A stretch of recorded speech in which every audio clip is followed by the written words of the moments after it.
Hello students.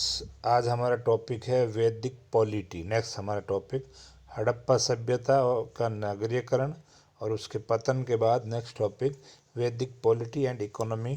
तो इसमें ये दोनों अलग अलग भाग हैं और ये 15 नंबर के सवाल में वैदिक पॉलिटी और इकोनॉमी में से 15 या 7 नंबर में दोनों में से एक जरूर आता है। तो वैदिक पॉलिटी यानी वैदिक राजन्य, इकोनॉमी अर्थव्यवस्था। तो अर्थव्यवस्था को बाद में पढ़ेंगे, पहले वैदिक पॉलिटी को लेते हैं। तो हड़प्पा सभ्यता के अंतिम चरण में या उसके विनाश के बाद भारत में एक अन्य सभ्यता और संस्कृति का विकास हुआ जिसको वैदिक सभ्यता कहा जाता है। वैदिक सभ्यता का टाइम पीरियड 1500 ईसा पूर्व बीसी है ना, से लेके 600 ईसा पूर्व यानी बीसी तक था। तो इसमें 1500 से 1000 बीसी का टाइम ऋग्वेद का है और 1000 से लेकर 600 ईसा पूर्व का या बीसी का टाइम वो ऋग्वेद के बाद में जो है सामवेद, यजुर्वेद, अथर्ववेद, उन तीनों वेदों का टाइम माना जाता है।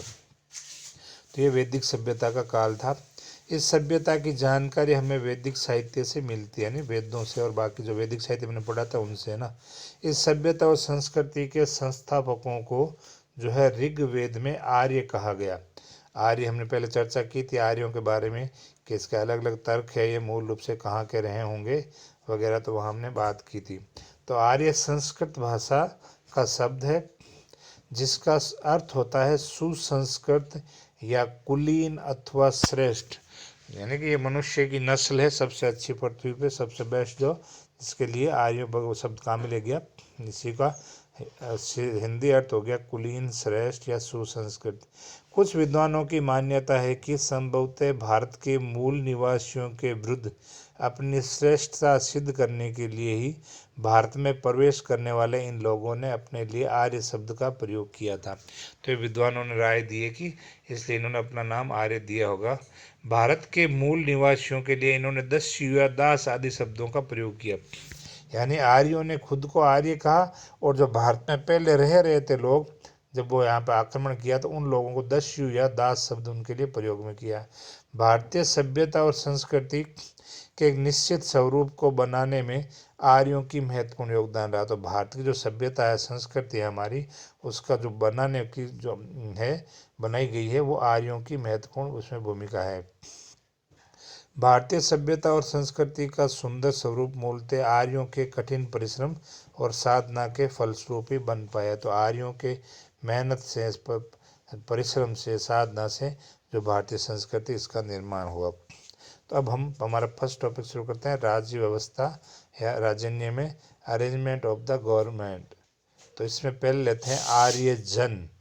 तो देखो, परिवार, परिवार से गांव, गांव से तहसील, तहसील से जन राष्ट्र बनता है। तो है ना, तो इसी को लेते हैं। तो ऋग्वेद काल में आर्य जन पश्चिम में जो पश्चिम दिशा जो है हमारी वर्तमान, तो पश्चिम में पूर्वी अफगानिस्तान, अफगानिस्तान का जो पूर्वी भाग है वहाँ से लेकर के पूर्व दिशा में उत्तर प्रदेश में यमुना नदी तक का क्षेत्र में, मतलब ऋग्वेद काल में आर्य यहाँ तक पूर्व से पश्चिम में फैले हुए थे। जैसे हमने हड़प्पा सभ्यता का पढ़ा था कि हड़प्पा सभ्यता उत्तर में कहाँ तक मिली, दक्षिण में कहाँ, पूर्व कहाँ, पश्चिम कहाँ, वैसे ही आर्य ऋग्वेदिक काल में भारत के किस क्षेत्र में जो है वो आ चुके थे।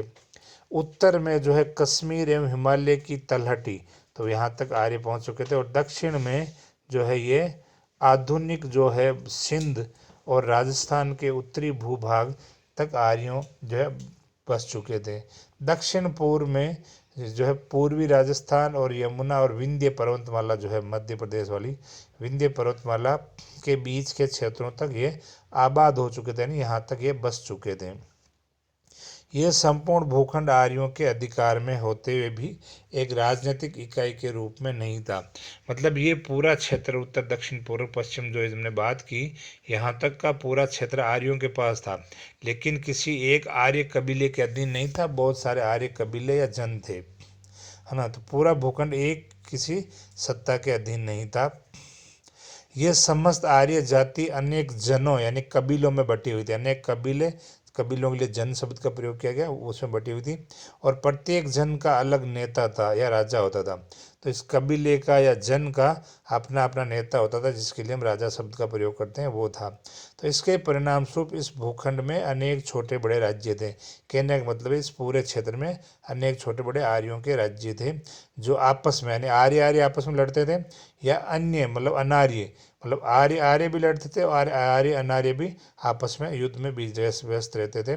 जातियां आपस में निरंतर युद्धरत रहा करते थे। ऋग्वेद में बताया गया है कि प्राय 20 से 21 जनों का उल्लेख मिलता है। तो ऋग्वेद में इस क्षेत्र के अंदर आर्यों के 20-21 जन थे, ऐसा उल्लेख मिलता है। अब इसमें प्रमुख जन कौन थे? भरत, अनुस, मत्स्य, ध्रुव, यदु, पुरु, तुर्वस आदि विशेष प्रसिद्ध है। मतलब 20-21 में ये ज़्यादा प्रसिद्ध हैं। ऐसा अनुमान है कि ब्रह्मवत जो क्षेत्र है भारत का, है ना, सरस्वती नदी क्षेत्र वाला, तो यहाँ पर भरत तो कबीला रहता था। आधुनिक जयपुर और भरतपुर और अलवर वाले क्षेत्र में मत्स्य जन, जिसकी राजधानी विराट नगर है ना, जयपुर से आगे जो बैराट विराट है वो, तो ये यहाँ पर मत्स्य कबीला रहता था। पंजाब में अनुस, ये जो है कबीला पंजाब वाले क्षेत्र में रहता था, और ध्रुव, अनुस और ध्रुव पंजाब में।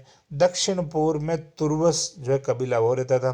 पश्चिम में यदु और ये कबीला रहता था, और सरस्वती के आसपास क्षेत्र में पुरु जो कबीला के जो लोग हैं या जो राज्य के लोग हैं वो निवास करते थे। आर्यों के ये जन सर्वोच्च सत्ता की स्थापना के लिए आपस में लड़ते रहते थे। मतलब ये जो आर्यों के राज्य हैं, 20-21 राज्य, ये अपने आप को श्रेष्ठ सिद्ध करने के लिए आपस में युद्ध करते रहते थे। ऋग्वेद में हमें 10 राज्य युद्ध, 10 राज्य मतलब 10 राजाओं का युद्ध है, जिसको हम, ये बहुत इंपॉर्टेंट क्वेश्चन है, पर एग्जाम बार बार पूछा जाता है, 10 राज्य युद्ध कब किन के मध्य हुआ था? तो ये राजा सुदास, आर्य राजा सुदास और सामने आर्यों के 10 राजाओं के संगठन के बीच में हुआ था। क्यों हुआ था तभी हम पढ़ेंगे कि किस वजह से हुआ था। तो ऋग्वेद में हमें 10 राज्य युद्ध का उल्लेख मिलता है, जानकारी मिलती है। इसमें भरतवंश का राजा है सुदास ने विश्वामित्र जो धर्मगुरु थे, पंडित ऋषि थे, तो विश्वामित्र को अपने पुरोहित पद से इन्होंने हटा करके वशिष्ठ को अपना पुरोहित बनाया था। तो इस बात से जो है विश्वामित्र नाराज हो गए और यही बात युद्ध का कारण बनी। विश्वामित्र के नेतृत्व में पुरु वंश के आर्यजनों ने राजा सुदास के विरुद्ध एक संघ बनाया। तो विश्वामित्र ने जो है सुदास को दंड देने के लिए जो एक संघ बनाया, जिसमें पुरु वंश ने नेतृत्व किया और 10 राजाओं का ये संगठन था। तो ये संगठन बनाया, तो पुरु वंश के आर्यजनों ने राजा सुदास के विरुद्ध एक संघ बनाया और फिर दोनों पक्षों में, यानी राजा सुदास और सामने 10 राजाओं का, 10 राजा का संगठन है, इसीलिए इसको दासराय युद्ध कहा गया ना। तो युद्ध हुआ, दोनों के पक्षों में युद्ध हुआ। ये युद्ध कहाँ हुआ? परुष्णी नदी के तट पर। परुष्णी यानी रावी नदी जो पंजाब में बहती है, तो रावी नदी के तट पर भयंकर युद्ध हुआ, जिसमें सुदास विजयी हुआ, यानी सुदास ने 10 राजाओं के संघ को हरा दिया। और तो ये था 10 राज्य युद्ध। इसके अलावा सुदास ने अनार्यों के संगठन से भी संघर्ष करना पड़ा था। तो ये तो आर्यों की लड़ाई थी। इसके अलावा अनार्यों ने भी संगठन बना करके सुदास से युद्ध किया था और सुदास ने उनको हराया था। तो ये तो बात हुई ऋग्वैदिक काल की। अब बात करते हैं उत्तरवैदिक काल की। तो उत्तरवैदिक काल में आर्यों ने सप्त सैंधव क्षेत्र में, सप्त सैंधव क्षेत्र कौन सा है? सिंधु, चिनाब, झेलम, सतलज, व्यास, है ना, ये जो नदियाँ वाला जो पंजाब कश्मीर वाला क्षेत्र है ना, इसके लिए सप्त सैंधव नाम लिया गया। तो सप्त सैंधव क्षेत्र में भारत के पूर्वी और दक्षिणी क्षेत्रों की ओर बढ़ना शुरू कर दिया। यानी उत्तरवैदिक काल में आर्य इस क्षेत्र से, सप्त सैंधव क्षेत्र से भारत के पूर्वी यानी बिहार, बंगाल उधर की तरफ ना, उस तरफ से, और दक्षिण यानी साउथ इंडिया में विंध्याचल पर्वतमाला इनके बीच की विभाजक रेखा है। विंध्याचल पर्वतमाला जो मालवा एमपी में है, इस एमपी वाली विंध्याचल पर्वतमाला से दक्षिणी भाग को जो है दक्षिण भारत, इसके ऊपरी भाग को उत्तर भारत बोलते हैं। तो इस विंध्याचल पर्वतमाला को विभाजन रेखा माना जाता है उत्तर और दक्षिण भारत के बीच का। तो पूर्वी और दक्षिण की ओर बढ़ना शुरू किया, और ज्यों ज्यों आगे बढ़ते गए वैसे वैसे अनार्यों को खदेड़ करके, जो भारत के मूल निवासी थे उनको खदेड़ करके अपनी बस्तियां इन्होंने स्थापित करना शुरू की। धीरे धीरे गंगा यमुना का दोआब, दोआब का मतलब दो नदियों के बीच का उपजाऊ क्षेत्रफल, तो उसके लिए दोआब शब्द। तो ये गंगा यमुना के दोआब आर्य सभ्यता और संस्कृति का जो है आर्य सभ्यता और संस्कृति का केंद्र बन गया। आर्यों ने विंध्याचल के सघन दुर्गम वनों को पदक्रांत करते हुए, यानी आर्यों ने क्या किया, विंध्याचल पर्वतमाला में जो घने जंगल थे उनको पदाक्रांत यानी उन्हें पैरों तले कुचल करके दक्षिण में गोदावरी के उत्तर तक जो शक्तिशाली राज्यों की आधारशिला रखी, यानी दक्षिण में गोदावरी नदी तक के क्षेत्र को अपने अधिकार में ले लिया। दक्षिण भारत में वैदिक सभ्यता का प्रसार में ऋषि अगस्त्य और परशुराम की भूमिका अत्यधिक महत्वपूर्ण रही। तो ये परीक्षा में पूछा जाता है सवाल कंपटीशन एग्जाम में कि वैदिक सभ्यता और संस्कृति का दक्षिण भारत में प्रसार करने का जो है श्रेय किसको मिलता है, तो ऋषि अगस्त्य और परशुराम को। ये दोनों ब्राह्मण थे, इसलिए दक्षिण भारत में ब्राह्मणों का विशेष आदर और सम्मान पाया जाता है, क्योंकि दक्षिण भारत में आर्य संस्कृति का प्रसार करने वाले में प्रमुख भूमिका ऋषि अगस्त्य और परशुराम जी की थी। दक्षिण भारत के संपूर्ण आर्यकरण का काम काफ़ी बाद में संभव हो पाया। इन्होंने शुरुआत की लेकिन बाद में आगे लंबे समय बाद ये कार्य पूर्ण हुआ। दक्षिण भारत का आर्यकरण फिर लंबे समय बाद हुआ। रामायण में जो श्री राम का जो रावण का हराना है, अयोध्या से श्रीलंका जाना, दक्षिण के पूरे क्षेत्र में होकर जाना और जो वहाँ पर राक्षस प्रवृत्ति वाले लोगों का नाश करना, यानी ये भी एक आर्य संस्कृति और सभ्यता फैलाने वाला जिसके रूप में देखा जाता है कि जो दक्षिण भारत में अनार्य जो थे उनको ख़त्म करके या राक्षस प्रवृत्ति वाले लोगों को ख़त्म करके आर्य सभ्यता और संस्कृति फैलाई, तो वो भी रामायण वाले जो श्री राम हैं उनका ये भी उनको भी इसी रूप में माना जाता है। तो पश्चिम भारत में आर्यों ने असंख्य गांव या ग्रामों की स्थापना कर दी थी पश्चिमी भारत में, और समय के साथ साथ उनमें से कई बड़े ग्राम फिर नगरों में विकसित हो गए। यानी जो पश्चिम भारत में छोटे छोटे इन्होंने गांव बनाए वो फिर बड़े गांव धीरे धीरे बन गए, फिर ये नगर बन गए। तो ये हमने बात आगे हम बात लेते हैं उत्तर वैदिक काल में ऋग्वैदिक काल के प्रसिद्ध पंचजन। तो ऋग्वेद काल में जो 5 जन प्रसिद्ध थे जिनका नाम पुरु, अनु, ध्रुव, यदु और तुर्वस था, ये अपना गौरव खो चुके थे, यानी उनका महत्व अब ऋग्वैदिक काल जितना नहीं रहा उत्तर वैदिक काल में। तब पुरु और भरत जन मिल गए, आपस में दोनों ने मिलकर संयुक्त हो गए और नया नाम रख लिया, कुरु नाम कर लिया नया नाम। तो महाभारत में जो पांडवों और कौरवों का वंश है कुरु वंश है ना, कुरुक्षेत्र के मैदान में इनमें लड़ाई होती है, तो ये कुरु वंश की लड़ाई थी। तो भरत जन ये और पुरुष संयुक्त होकर के कुरु नाम में बदल गए। कालांतर में कुरु, ये कुरु वंश है, और पांचाल वंश जो था कुरु के बाद में पांचाल, ये भी पांचाल जहाँ की राजकुमारी द्रौपदी थी उसे पांचाल ही बोलते थे। तो पांचालों में और कुरु में मैत्री होगी, मित्र बंधन में बंध गए और वो और ज़्यादा बड़ी राजनीतिक शक्ति के रूप में उभर करके सामने आए, यानी कुरु और पांचालों में दोस्ती होकर के ये एक मजबूत राजनीतिक संगठन बन गया। कुरु राज्य में, अब कुरु राज्य में कौन सा क्षेत्र था, आधुनिक थानेश्वर हरियाणा में है। दिल्ली एवं गंगा यमुना का दोआब का उत्तरी भूभाग जो सम्मिलित है कुरु राज्य में। इस युग में अन्य महत्वपूर्ण जो जन राज्य थे उनमें गांधार, जो महाभारत में गांधार जिसका शकुनी मामा गांधार वाला, ये वर्तमान में पाकिस्तान में आता है, तक्षशिला, पेशावर, गांधार उधरना, केकई, मद्र, काशी, अवंती, अस्मक, ये कौशल इत्यादि जो है ये प्रमुख इस समय के जो है महत्वपूर्ण जन राज्य थे, इन इत्यादि थे। और इसके अलावा मगध और अंग भी शक्तिशाली राज्य थे, परंतु अभी भी वो आर्यों के राजनीतिक नियंत्रण में नहीं आ पाए थे। मतलब आर्य अभी भी इधर संघर्ष करते हुए आगे बढ़ने में लगे हुए थे, अभी पूरी तरह आर्यों के कंट्रोल में नहीं थे। तो वैदिक राजनीति में सेकेंड पॉइंट रहते हैं राजनीतिक संगठन, पॉलिटिकल ऑर्गेनाइजेशन की। तो वैदिक काल में आर्यों के राजनीतिक संगठन की मूल इकाई गृह था, मतलब घर था, मूल इकाई घर, परिवार, कुटुंब जिसको हम बोलते हैं। तो आर्यों के कौटुंबिक जीवन गृहपति के अधीन था, यानी घर का जो मुखिया था वो गृहपति कहलाता था, यानी परिवार का मुखिया जो सबसे बुजुर्ग व्यक्ति होता था वो गृहपति, उसके लिए है ना कुटुंब का जो बुजुर्ग होता था वो इसका घर का मुख्य होता था। कुटुंब से बड़ी इकाई ग्राम थी, यानी बहुत से गांव परिवार मिलकर के गांव बनते थे ना, ग्राम कहलाती थी। और एक ग्राम में कई जो है कुटुंब या परिवार या घर होते थे, जैसा आज भी है, वर्तमान में भी है। तो गांव के अंदर बहुत से परिवार घर मिलकर के एक गांव का निर्माण करते हैं। गांव के अधिकारी को ग्रामीणी कहते थे। तो गांव का जो मुख्य होता था, यानी आज की भाषा में सरपंच जिसको बोलते हैं, उसके लिए ग्रामीणी शब्द कहाँ मिलेगा। हमने वहाँ पर बात की थी नवपाषाण काल में। नवपाषाण काल में कहा था कि कबीलों का मुखिया जो शिकारी दल का नेतृत्व करता और बाद में उनका गांव बन गया, यही वैदिक काल में यही मुख्य आ गया, इस गांव का ग्रामीणी बनेगा। तो ये ग्रामीणी यहाँ पर आ गया। तो गांव का अधिकारी जो मुखिया होता था वो ग्रामीण कहलाते थे। कई ग्रामों के समूह से विस यानी बहुत से गांव मिलकर के विस बनते थे, जिसको आज की भाषा हम तहसील बोल सकते हैं। तो वो नामे इकाई बनती थी। विस के अधिकारी के लिए विसपति का, गांव का जो मुखिया ग्रामपति ग्रामीणी, और विस का विसपति, तहसील का मुखिया विसपति था। विस मिलकर के जन का निर्माण करते, यानी बहुत सी तहसीलें मिलकर के जन का, यानी आज की भाषा में राज्य का निर्माण करते थे। तो विस मिलकर जन का निर्माण करते थे। और इस जो है जन के मुखिया को गोप या रक्षक कहते थे। जैसे गांव का ग्रामीणी, विस का विसपति, वैसे जन का गोप या रक्षक। ये 2-2 नंबर के सवाल में पूछते हैं, इसको ध्यान से रखें कि गोप रक्षक क्या है, विसपति क्या है, ग्रामीणी क्या है। तो ये गोप या रक्षक कहलाता था। और जन से बड़ी इकाई राष्ट्र थी, यानी बहुत सारे जन मिलकर के राष्ट्र का निर्माण करती थी।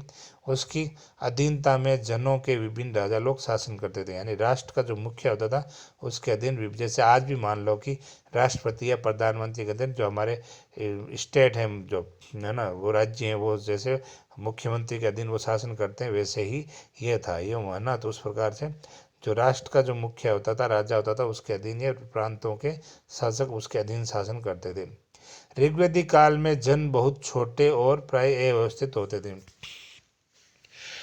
तो ऋग्वेदिक काल में जो जन हैं वो आकार में छोटे होते थे, क्योंकि वर्तमान में जैसे बड़े बड़े स्टेट होते हैं उस टाइप के नहीं थे, छोटे थे और अव्यवस्थित थे, सही ढंग से व्यवस्थित नहीं हो रखे थे। लेकिन उत्तर वैदिक काल के अंत में तक इन आर्यों जनों में स्थिरता आ गई और वे स्थायी रूप से क्षेत्र विशेष में बसने लगे और वे जनपद कहलाने लगे, यानी इनका जन हो जनपद, बड़े हो गए आकार में, जनपद कहलाने लगे। जनपद का स्वामी राजा ही कहलाता था। तो जब राज्य बड़ा हो गया तो वो जनपद हो गया और इसका शासक राजा कहलाता था। अब बात करते हैं इसके अगला पॉइंट, शासन पद्धति, यानी आर्यों के राजन व्यवस्था में शासन किस प्रकार था। तो ऋग्वेदिक काल में की शासन व्यवस्था साधारणतः राजतंत्रात्मक थी, यानी राजा का ही शासन था। प्रत्येक जन अपने अपने नेता यानी राजा के अधीन एक राजनीतिक इकाई के रूप में संगठित थे। तो हर जन का जो था वो अपने राजा के अधीन एक राजनीतिक शक्ति के रूप में संगठित थे। सामान्य थे वंशानुगत राज्य अधिकारी की परंपरा थी, यानी राजा का बेटा राजा बनेगा, फिर उसका बेटा, ऐसा वंशानुगत राज्य अधिकार की परंपरा थी। परंतु राज्याभिषेक के पूर्व जनता की स्वीकृति लेनी होती थी। लेकिन राजा के बाद जो उसका बेटा राजा बनता था, उसको बनने के लिए जनता से पहले स्वीकृति लेनी होती थी, फिर जो वो राजा बनता था। कुछ विद्वानों का मानना है कि कहीं कहीं पर जनता नए राजा का निर्वाचन करती थी, तो कहीं कहीं विद्वान कहते हैं कि राजा का चुनाव भी होता था, यानी नेक्स्ट राजा या कोई राजा अयोग्य साबित होता तो चुनाव करके किसी और को भी राजा बनाया जा सकता था। ये ऋग्वेदिक काल की बात हुई, है ना। उत्तरवैदिक काल की बात करते हैं। उत्तरवैदिक काल में राजतंत्रात्मक शासन व्यवस्था काफ़ी सुदृढ़ हो गई थी। ऐतरेय ब्राह्मण, हमने ग्रंथों में पढ़ा था वहाँ ऐतरेय तैतरेय कौशिक की, तो ऐतरेय ब्राह्मण ने तत्कालीन विभिन्न शासन विधियों का इस प्रकार वर्णन किया है। मतलब इस समय भारत के उत्तर में, दक्षिण में, पूर्व में, पश्चिम में, मध्य में राजा के लिए क्या शब्द काम में लिया गया और उसके राज्य के लिए क्या शब्द काम में लिया गया, वो हम पढ़ रहे हैं। तो पूर्व दिशा में, भारत के पूर्वी दिशा में राजा को सम्राट बोलते थे और उसके राज्य को साम्राज्य कहते थे। दक्षिण दिशा में राज्य को भोज्य बोलते थे और शासक के लिए भोज शब्द काम में लिया जाता था। पश्चिम दिशा में राज्यों को स्वराज्य बोलते थे और शासक को सम्राट बोलते थे। उत्तर दिशा में राज्य को वैराज्य शब्द काम में लिया गया और शासक को विराट बोलते थे। मध्य जो भारत था, मध्य क्षेत्र, उसमें राज्य के को राज्य ही बोलते थे और शासक के लिए राजा नाम देकर पुकारा जाता था, मतलब शासक को राजा कहकर पुकारा जाता था। तो इस प्रकार भारत के जो चारों दिशाएं और मध्य भारत में राजा और राज्य के लिए अलग अलग शब्दों का प्रयोग किया गया। तो इस तरह साम्राज्य, भोज्य, स्वराज्य, वैराज्य और राज्य 5 प्रकार की शासन विधियां का उल्लेख जो हमें उत्तर वैदिक काल में मिलता है। और इसके साथ साथ उत्तर वैदिक काल में राजाओं द्वारा ऊंची उपाधि धारण करना का भी उल्लेख, मतलब राजा बड़ी बड़ी उपाधियां धारण करते थे। राजस्व और अश्वमेध जैसे विशाल यज्ञों का संपादन किया जाता था।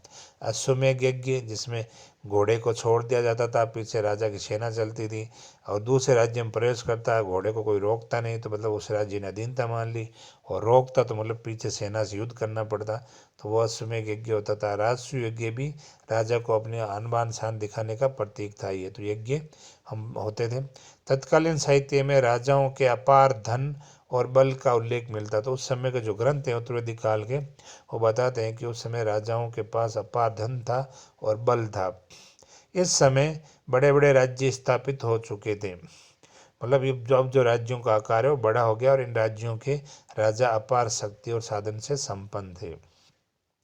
तो ये हमने राजन्य व्यवस्था के 3 पॉइंट पढ़े। कल जो हम पढ़ेंगे राजा के जो अधिकार और कर्तव्य क्या थे इस समय, वो कर लेंगे।